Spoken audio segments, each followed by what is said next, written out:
जब भाजपा वंदे मातरम और बंकिम चंद्र को अपने राष्ट्रवादी नैरेटिव में केंद्र में रखने का प्रयास कर रही है, तब तृणमूल याद दिला रही है कि यह बंगाल वह है जहां हिंदू राष्ट्रवाद के बड़े प्रतीक माने जाने वाले डॉक्टर श्यामा प्रसाद मुखर्जी, हिंदू महासभा के संस्थापक अध्यक्ष, मुस्लिम लीग के साथ बनी सरकार का हिस्सा रहे थे। और आप जानते हैं राज्यसभा में ये बात संजय सिंह ने बड़े ताल ठोक कर कही। ये ऐतिहासिक तथ्य है कि 1940-41 की शायद बात है, जब AK फजलुल हक के नेतृत्व में बंगाल में सरकार बनी थी, तो श्यामा प्रसाद मुखर्जी, AK फजलुल हक मुस्लिम लीग के थे, उनके नेतृत्व में जब बंगाल में प्रांतीय सरकार बनी थी, तब श्यामा प्रसाद मुखर्जी उसमें वित्त मंत्री थे और उस सरकार में वो शामिल थे। और यही नहीं, उसी दौर में उन्होंने लगातार जो कांग्रेस आंदोलन कर रही थी आज़ादी के लिए, उसका विरोध किया था।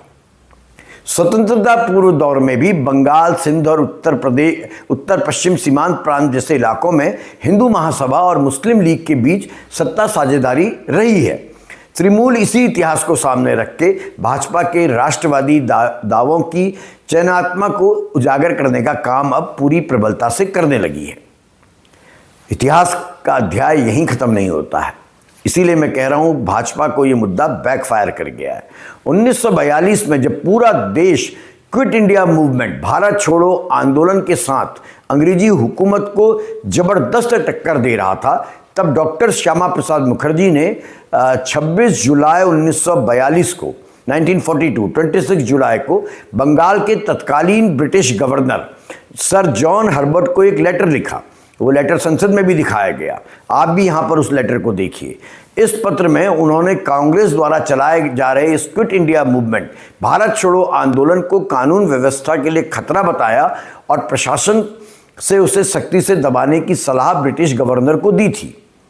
ये पत्र मौजूद है, ऐतिहासिक सत्य है और स्वतंत्रता संग्राम के उस दौर की जटिल राजनीतिक सच्चाई को सामने लाता है, जहां पर हिंदू महासभा या दक्षिणपंथी ताकतें आज़ादी के लिए संघर्ष करती नजर नहीं आती हैं। श्यामा प्रसाद मुखर्जी आज भाजपा और संघ परिवार के लिए राष्ट्रवाद के निर्विवाद प्रतीक है।